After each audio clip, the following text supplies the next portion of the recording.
बदलते भारत की शान।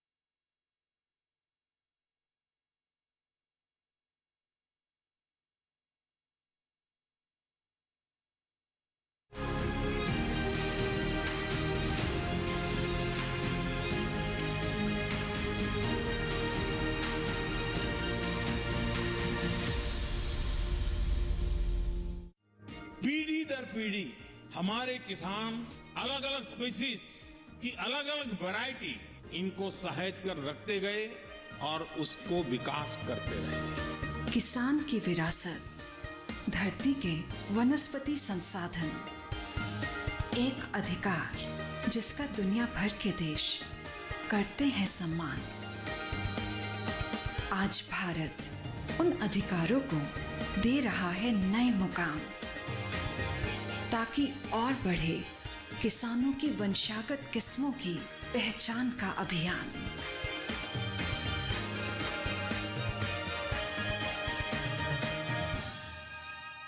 नमस्कार, कृषि दर्शन देख रहे हैं आप। मैं हूं आपके साथ पुलकित शुक्ला।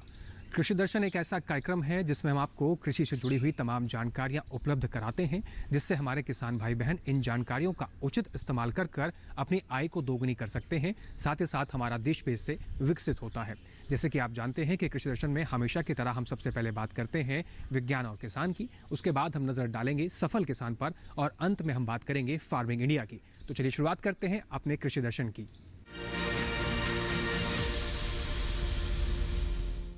तो चलिए शुरुआत करते हैं कृषि दर्शन की, लेकिन उससे पहले आपको लिए चलते हैं कृषि भवन स्थित डीडी किसान के स्टूडियो में, जहां पर मौजूद किसान कल्याण मंत्रालय के फसल विभाग के उपायुक्त डॉक्टर सुधीर सिंह भदौरिया क्या जानकारी दे रहे हैं, आइए देखते हैं।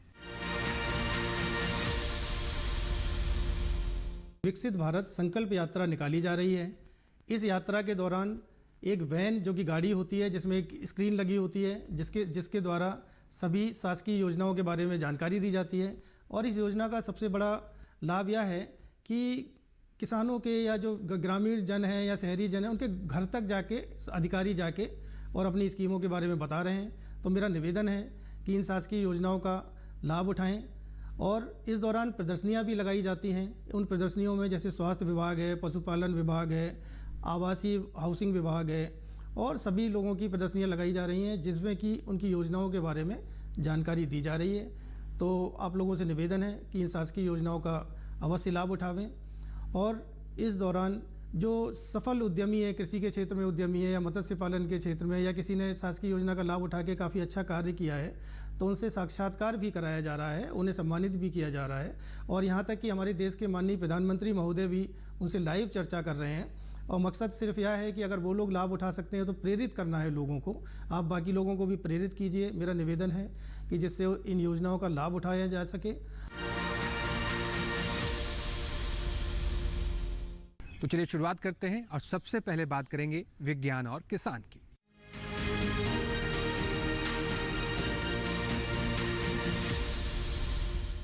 नए वर्ष के उपलक्ष्य में दिल्ली स्थित पूसा में भारतीय कृषि अनुसंधान संस्थान एवं भारतीय कृषि अनुसंधान परिषद पूसा के वरिष्ठ वैज्ञानिक उपस्थित रहे। इस दौरान बीते वर्ष में क्या कुछ उपलब्धियां रहीं और नए वर्ष में क्या कुछ उपलब्धियां कमाई जाएंगी, इसके बारे में चर्चा की गई। जो इस साल अभी हम जो शुरू पहुंच चुके हैं, इसमें 4-5 क्षेत्र में हमारा मुख्य काम रहेगा। एक तो जो क्लाइमेट रेजिलिएंट एग्रीकल्चर है, उसके ऊपर हमें और जोर देना है और दे रहे हैं। अब हम तय कर रहे हैं कि जितने भी हम वेराइटीज़ और जितने भी हम टेक्नोलॉजी निकालेंगे, उसका कम से कम 80% टेक्नोलॉजी और 80% वेराइटी क्लाइमेट रेजिलिएंट वेराइटी। साथ में बायो फोर्टिफिकेशन, ताकि गुणवत्ता बनी रहे, तो ज़्यादा से ज़्यादा वेराइटीज़ हमारे बायो फोर्टिफाइड हो, मतलब उसमें गुणवत्ता चाहे प्रोटीन हो, माइक्रोन्यूट्रिएंट, विटामिन हो, वो ज़्यादा से ज़्यादा रहे। एडुकेशन का क्षेत्र में हम प्रोसेस को और सिंप्लीफाई करने वाले हैं, कुछ और सीट बढ़ाने वाले हैं। और जो है कि जो हमारे इंफ्रास्ट्रक्चर्स है, चाहे हॉस्टल्स का हो, चाहे वो स्टाफ के ट्रेनिंग की हो, इसको और थोड़ा सा हम बेहतर बनाना चाहते हैं। इस साल में हम जो एग्रीकल्चर एक्सटेंशन है उस दिशा में कुछ और समय और कुछ और रिफॉर्म करने जा रहे हैं। केवीके सिस्टम को किस तरीके से स्ट्रीमलाइन किया जाए ताकि जिसको हम कहते हैं वन स्टॉप डिलीवरी, ये हमारे केवीकेस बने, तो उस दिशा में हम काम करने वाले हैं। किसानों के लिए नए साल का मैसेज यही है कि जो भी नए वैरायटीज हम निकाल रहे हैं जो क्लाइमेट रेजिलेंट है, बायोफोर्टिफाइड है, उस वैरायटी का ज़्यादा से ज़्यादा इस्तेमाल करें। ये नंबर 1। नंबर 2, हम जिसको सस्टेनेबल और नेचर फ्रेंडली खेती का बात करते हैं, जिसमें एक संतुलित खाद का इस्तेमाल हो और ऑर्गेनिक मेन्योर जिसको हम इंटीग्रेटेड न्यूट्रिएंट मैनेजमेंट कहते हैं, इसका ज़्यादा से ज़्यादा हम इस्तेमाल करें। तो हर एक किसान से मेरा ये आग्रह रहेगा कि इंटीग्रेटेड न्यूट्रिएंट मैनेजमेंट के ऊपर बल दें, एनवायरमेंट फ्रेंडली कृषि के बारे में वो बल दें, और साथ साथ जो है कि हमारे आईसीआर का इंस्टीट्यूट्स हो, केवीकेस हो, जो उनके आसपास है, उनका ज़्यादा से ज़्यादा फायदा उठाएं, उनके संपर्क में आए। हम भी उनके संपर्क में आना चाहते हैं, लेकिन ज़्यादा से ज़्यादा अगर हम दोनों मिलकर के काम करेंगे तभी जो है कि भारतीय कृषि को हम आगे बढ़ा पाएंगे। भारतीय कृषि अनुसंधान संस्थान की तरफ से हम यह प्रयास कर रहे हैं कि जितनी अधिक से अधिक उत्तम तकनीकियाँ किसानों को हम उपलब्ध करवाएं। उसमें तमाम फसलों की नई प्रजातियां हैं। इस वर्ष हम लोग धान की कुछ नई प्रजातियां लेकर के आए हैं, जिसमें एक पूसा बासमती 1882 किस्म है जो कि धान की सीधी बिजाई के लिए उपयुक्त है, और ये किस्म पूसा बासमती 1 का सुधार करके बनाई गई है। और इसी तरह से गेहूं में इस वर्ष हम लोगों ने कुछ नई प्रजातियां दी हैं, जिसमें 2967 का सुधार करके उसके अलावा 3386 और 3385 दो नई किस्में दी गई हैं, जिनकी पैदावार अधिक है और उनके अंदर प्रतिकूल परिस्थितियों में अच्छी उपज देने की क्षमता भी है। हमारा प्रयास ये रहेगा कि किस प्रकार से हम किसानों को प्रेरित करें रिजनरेटिव एग्रीकल्चर के लिए, उन कृषि पद्धतियों के प्रयोग के लिए जिनके प्रयोग से वातावरण में प्रदूषण कम हो, मृदा की उर्वरक क्षमता बढ़े, और इसको हम कार्बन क्रेडिट के रूप में लेकर के आगे चलें। जैसा कि हम जानते हैं कई ऐसी खेती की पद्धतियां हैं जिसमें ज़मीन को लेजर लेवलिंग करना है, जैविक खादों का प्रयोग करना है, पराली को जलाने के बजाय उसको खेत के अंदर मिलाना है। ये सब सारी पद्धतियों का अगर हम प्रयोग करते हैं तो किसान को इसके फलस्वरूप कार्बन क्रेडिट मिलेगी, और एक कार्बन क्रेडिट का मूल्य जो है अंतर्राष्ट्रीय बाजार में करीब $30-35 के आसपास होता है। अगर हम 6-7 कार्बन क्रेडिट 1 हेक्टेयर में पैदा करते हैं तो उससे हमको करीब 25,000 रुपये प्रति हेक्टेयर कार्बन क्रेडिट के जरिए मिल सकता है। और इस दिशा में हम लोग निजी क्षेत्र की कई कंपनियों के साथ मिलकर के काम कर रहे हैं ताकि इसका सीधा फायदा किसानों को मिल सके। इस वर्ष में आप अपनी खेती अच्छी प्रकार से कर पाएंगे, जिससे कि आपको खेती से अधिक मुनाफा मिले। साथ ही साथ मैं ये भी ईश्वर से प्रार्थना करूंगा कि आपकी जो मिट्टी है उसकी ताकत आप लगातार बनाए रखें, और साथ ही साथ पर्यावरण भी हमारा उससे ठीक रहेगा। और इसी कामना के साथ कि आप स्वस्थ रहेंगे, और स्वस्थ तभी रहेंगे जब आप खेती में अच्छा मन लगा के काम करेंगे और स्वच्छ अन्न उगाएंगे। और ख़ास करके आपको अब ध्यान देना होगा कि जैविक खेती से किस तरह से हम अच्छा उत्पाद ले सकें।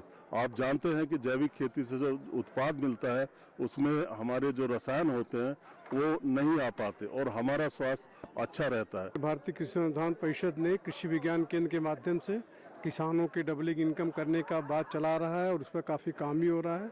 और हम उम्मीद करते हैं कि हमारी जो नई तकनीकी है, नई तकनीकों को यूज करके किसान अपने खेतों में प्रशिक्षण शिविर जो कृषि विज्ञान केंद्र दे रहा है उससे उनका लाभ लेते हुए नई तकनीकों को प्रयोग में करते हुए अपनी इनकम को जो है डबल करेंगे। और निश्चित तौर पर जो हमारे डिफरेंट सेक्टर हैं, जैसे युवा हैं, महिलाएं हैं, किसान हैं, ये सभी मिल करके जो हमारे प्रधानमंत्री जी का नारा है कि किसानों का इनकम डबल किया जाए और किसान एक एंटरप्रेन्योर्स बने। अब यहाँ वक्त हो चुका है एक छोटे से ब्रेक का। जल्द लौट रहे हैं, बने रहिए दूरदर्शन किसान के साथ।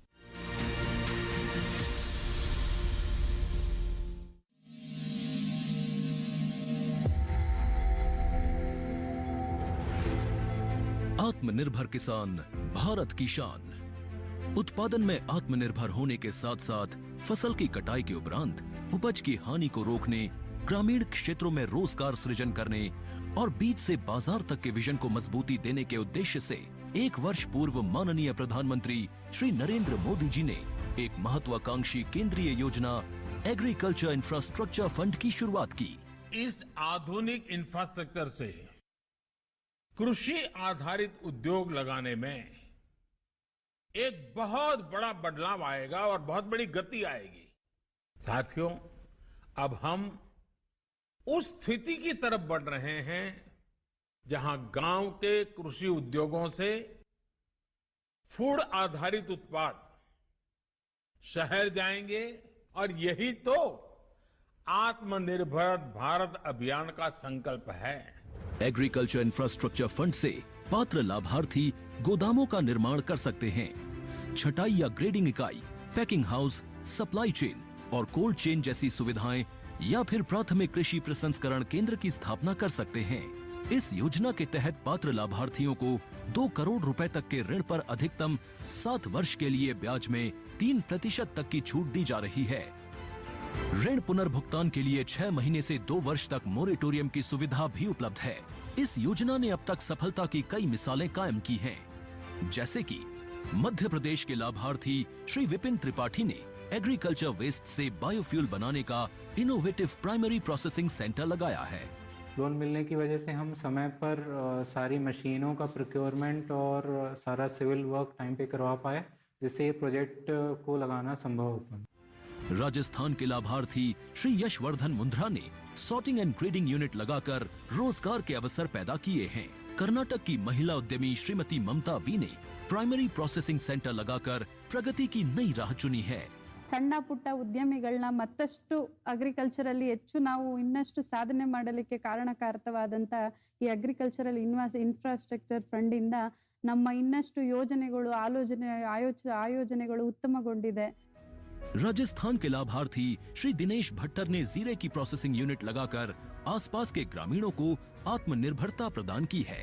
महाराष्ट्र के लाभार्थी श्री अनूप कुमार मोहता ने वेयर हाउस बनाकर अन्न भंडारण को सुनिश्चित किया है।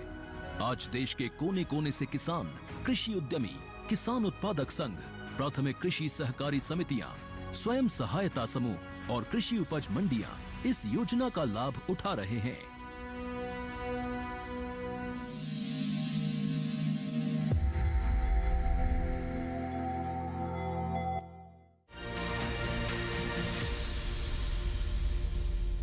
ब्रेक के बाद एक बार फिर से आप सभी का बहुत स्वागत है कृषि दर्शन में।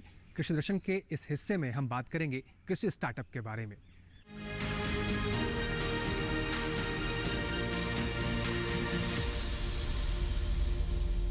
जैसा कि आप सभी जानते हैं कि इस समय देश के अलग अलग कोने से अलग अलग कृषि स्टार्टअप देखने को मिल रहे हैं।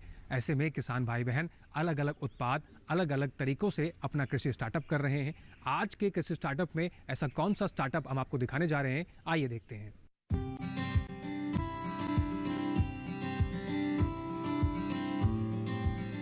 उत्तर प्रदेश के नोएडा में एक सफल पशुपालक भाई नरेंद्र कुमार हैं, जिन्होंने गीर और साहिवाल गाय पाल रखी है। इनकी गौशाला में लगभग 200 गायें हैं।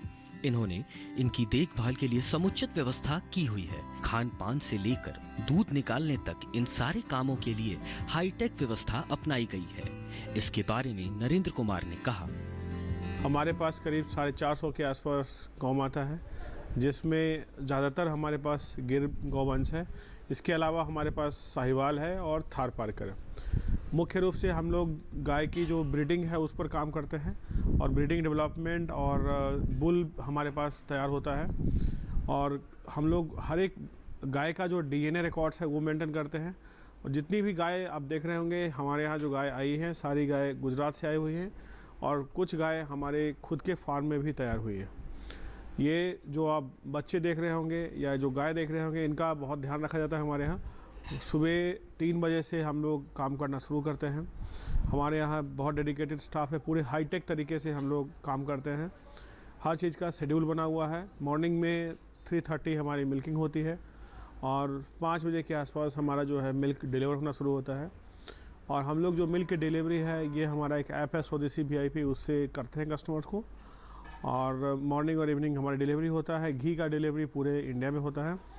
घी जो हम लोग बनाते हैं वो कंप्लीट बिलोना पद्धति से बनता है हमारा, और उसका डिलीवरी पूरे इंडिया में हम लोग स्वदेशी VIP ऐप से करते हैं।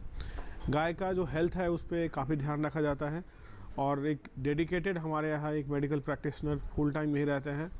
गाय का हेल्थ चेक करना और बाकी सारी चीज़ें हम लोग रेगुलर उस पर करते हैं। मुख्य रूप से एक सामान्य गौशाला जो चलती है वैसे चल रहे हैं हम लोग। इसके अलावा जो हम लोग काम कर रहे हैं वो एक ऐसा लक्ष्य है कि हम लोग जितने भी भारत में देसी गौवंश है, गौशाला है, उनको एग्रीगेट करना, उनको एक प्लेटफॉर्म पे लाना, जिस प्लेटफॉर्म का नाम है स्वदेशी VIP।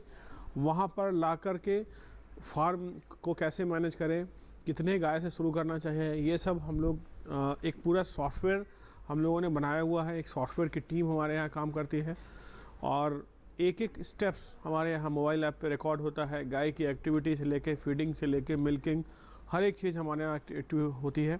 अलग अलग सेट्स हम लोगों ने बना रखा है। ये जो सेट है वो ड्राई जो गाय दूध नहीं दे रही है, जो प्रेग्नेंट है उनके लिए है। दूसरा सेट हमारे पास प्रेग्नेंट गाय के लिए है। तो ऐसे सेट की मैपिंग हम लोगों ने कर रखी है। डिलीवरी जो हम लोग कस्टमर तक करते हैं उसका भी ऐप बना हुआ है, वो भी टेक्नोलॉजी के माध्यम से ही चलता है। इसके अलावा जो किसान भाई हमसे जुड़ना चाहते हैं वो उस मार्केट प्लेस पे आकर रजिस्टर करते हैं, और हमारा जो लक्ष्य है कि भारत में जितनी भी गौशाला है उन सबको हम लोग टेक इनेबल्ड करके अपने प्लेटफॉर्म स्वदेशी VIP पे लाएँ। और जो आज देसी गाय के पालन में सबसे बड़ी समस्या आ रही है प्राइसिंग को लेके, कि दूध का दाम सही नहीं मिलता है, तो हम लोग आज नोएडा में एवरेज 133 रुपये के आसपास दूध बेचने में कामयाब है, और जो हमारी प्योर ब्रीड है वो 200 रुपये तक का चलता है। और इस दाम सुनने में आपको बहुत अजूबा लगता होगा, बहुत महंगा है, लेकिन 200 रुपये बेच के भी हम लोग नुकसान करते हैं, क्योंकि गिर गाय का जो दूध उत्पादन है वो बहुत कम है, दूध की क्वालिटी बहुत अच्छी है। और जैसा कि आप जानते होंगे कि जो जर्सी गाय है या जो क्रॉस ब्रीड गाय है उससे आप इन गौवंश को कंपेयर ना करें, और उनका दूध जो है वो A1 प्रोटीन होता है। हमारी जो गाय है इसका A2 प्रोटीन है। A1 प्रोटीन जो है आपको हमेशा डायबिटीज़ और कैंसर और बाकी कई सारी डिजीज़ के लिए उसको इनकरेज करता है। A2 प्रोटीन आपको फिट रखता है, और एंटी कैंसर, एंटी डायबिटीज़ और बहुत सारे ऐसे डिजीज़ हैं, बहुत सारे ऐसे विटामिन्स हैं इनके अंदर, इस गाय के अंदर पाया जाता है। गाय का गौमूत्र पे भी हम लोग काम कर रहे हैं, गाय के गोबर पे काम करते हैं। हमारा ऑर्गेनिक फार्मिंग भी हम लोग करते हैं। कोशिश संभव ये है कि जो एक इंटीग्रेटेड फार्मिंग है उस पर काम किया जाए, ताकि ज़्यादातर जिस तरीके से हमारे देश में बेरोजगारी है, लोग इसको डेयरी को एक उद्योग के रूप में देखें। और दूसरा लक्ष्य हम लोगों का है कि हम गाय को बचाने में सक्षम हो। गाय के दूध के उत्पादन को बढ़ाने के लिए भी हम लोग बहुत हाई ब्लड लाइन वाली बुल हम लोग लाते हैं। हमारे पास 2-2 हज़ार वर्ष पुराना DNA रिकॉर्ड हमारे पास हमारे बुल का अवेलेबल है, और हम लोग नई जनरेशन का बुल भी तैयार कर रहे हैं, जो आने वाले समय में हम अलग अलग ज़िले में, राज्यों में किसान को देने का कार्यक्रम करेंगे। इन गायों की देखभाल और हरी चारे के बारे में राकेश कुमार ने कहा, मेरा नाम राकेश कुमार सिंह हुआ। मैं गौशाला की देखभाल मैं ही देखता हूँ, क्या है, किस तरह से गाय को खिलाया जाता है। इनका 2 टाइम दूध निकलता है, एक मॉर्निंग में सुबह 3:30 बजे के आसपास, और शाम में वही 3 बजे से स्टार्ट होता है। ये दूध निकालने से 2-2.5 घंटे पहले हम इनको दाना वगैरह डाल के खाना खिलाना स्टार्ट कर देते हैं। इसके बाद जब दूध निकल जाता है, निकलने के बाद फिर हम गाय को छोड़ते हैं बाहर घूमने के लिए। 2-2.5 घंटे हम घूमने के लिए छोड़ देते हैं। 2-2.5 घंटे के बाद फिर गाय हमारी रिटर्न आ जाती है, यहाँ पे बंध जाती है। इसके बाद हम लोग इनके डाइट के ऊपर ध्यान देना चालू कर देते हैं, जिसमें हम फीड सप्लीमेंट वगैरह थोड़ा बहुत वो है। इसके बाद हरा चारा ये सब कंटिन्यू करना चालू करते हैं। लमसम 2-3 टाइम गाय का फीडिंग वगैरह होता है। हरा चारा के साथ सिर्फ भूस देते हैं और कोई चीज़ नहीं मिलाते। भूस के साथ हम अलग से चराचूरी का चोकर हो गया, बिनोला खल हो गया, मसूर का खल हो गया, इसके बाद फीड सप्लीमेंट होता है, वो हम फीड में मिला के देते हैं। भूस के साथ सिर्फ हरा चारा मिला के ही देते हैं। हरा चारा जिसमें भूस की क्वांटिटी कम होती है, हरा चारा का ज़्यादा होता है। इस तरह से हम इनकी फीडिंग कराते हैं।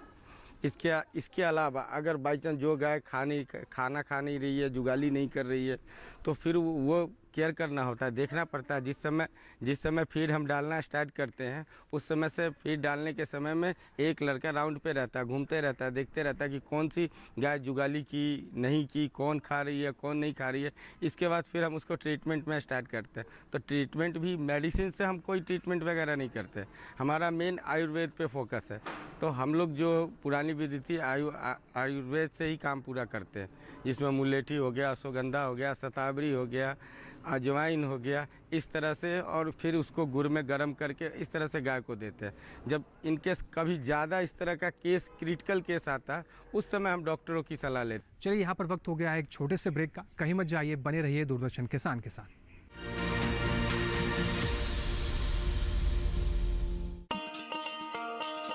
किसान भाइयों गांठ बांध लो, गांठ बांध लो, बात बहुत है काम की, समृद्धि के पैगाम की।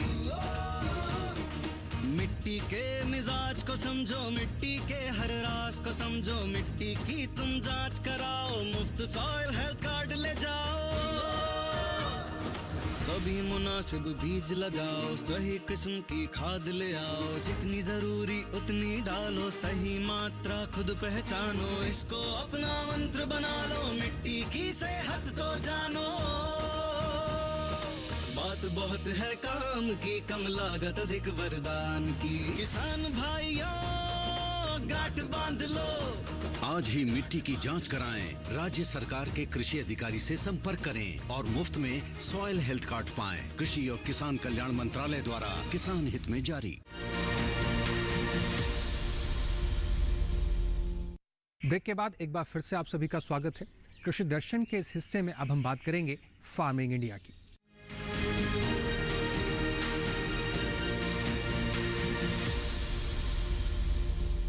तो फार्मिंग इंडिया में आज हम बात करेंगे किसान क्रेडिट कार्ड की।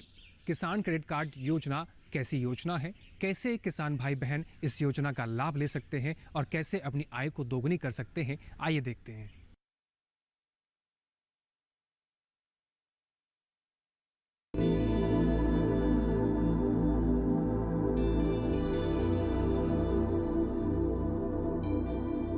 किसान क्रेडिट कार्ड योजना 1998 में शुरू की गई थी। इसका उद्देश्य किसानों को कृषि गतिविधियों के लिए बिना किसी बाधा के समय पर ऋण उपलब्ध कराना था। भारत सरकार किसान क्रेडिट कार्ड के तहत किसानों को ब्याज पर 2% की आर्थिक सहायता देती है और समय पर ऋण चुकाने वाले किसानों को 3% की प्रोत्साहन छूट देती है। इस तरह केसीसी पर सालाना ब्याज दर 4% आता है। सभी योग्य किसानों को उनके कृषि कार्यों के लिए आसानी से और समय पर कृषि ऋण प्रदान किए जाएं, ये सुनिश्चित करने के लिए सरकार ने किसान क्रेडिट कार्ड योजना शुरू की। इसका उद्देश्य किसानों को कृषि के लिए उत्पादक सामग्रियों जैसे बीज, उर्वरक और कीटनाशक आदि खरीदने के लिए सक्षम बनाना है।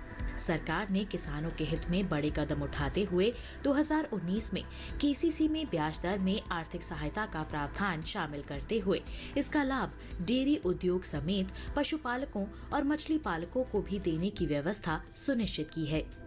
किसान क्रेडिट कार्ड के दायरे में किसानों को लाने के लिए फरवरी 2020 से एक विशेष अभियान चलाया जा रहा है। वर्ष 2012 से केसीसी योजना को और सरल बनाया गया है। इसके तहत लाभार्थियों को एटीएम सक्षम डेबिट कार्ड के प्रावधान सहित एक बार में दस्तावेजीकरण की सुविधा, सीमा में निर्माण लागत में वृद्धि और सीमा के भीतर कितनी भी संख्या में निकासी आदि की सुविधाएं दी गई हैं। सार्वजनिक क्षेत्र के बैंकों और नाबार्ड से प्राप्त सूचना के अनुसार इस अभियान के तहत 29 जनवरी 2021 तक देश भर के किसानों को 1.76 लाख करोड़ रुपए की खर्च सीमा के साथ 187.03 लाख केसीसी स्वीकृत किए गए हैं। किसान क्रेडिट कार्ड की वजह से किसान अपनी फसल का बीमा भी करवा सकते हैं, जिस किसी भी कारण से अपनी फसल नष्ट होने पर उनको मुआवजा भी दिया जाता है, जैसे बाढ़ की स्थिति में फसल का डूब के नष्ट हो जाना या सूखा पड़ने पर फसल का जल जाना आदि सुविधाओं में यह किसान क्रेडिट कार्ड बहुत ही ज्यादा काम आता है। इसकी वजह से किसान लाभ उठा सकते हैं। सस्ती ब्याज दर पर लोन उपलब्ध कराने के इस अभियान से न सिर्फ किसानों की आय में बढ़ोतरी होगी, बल्कि इससे ग्रामीण अर्थव्यवस्था को मजबूती मिलेगी और कृषि तथा इससे जुड़े क्षेत्रों में उत्पादन बढ़ेगा। साथ ही हमारे देश के लिए खाद्य सुरक्षा सुनिश्चित करने की दिशा में भी इस मुहिम की विशेष भूमिका होगी।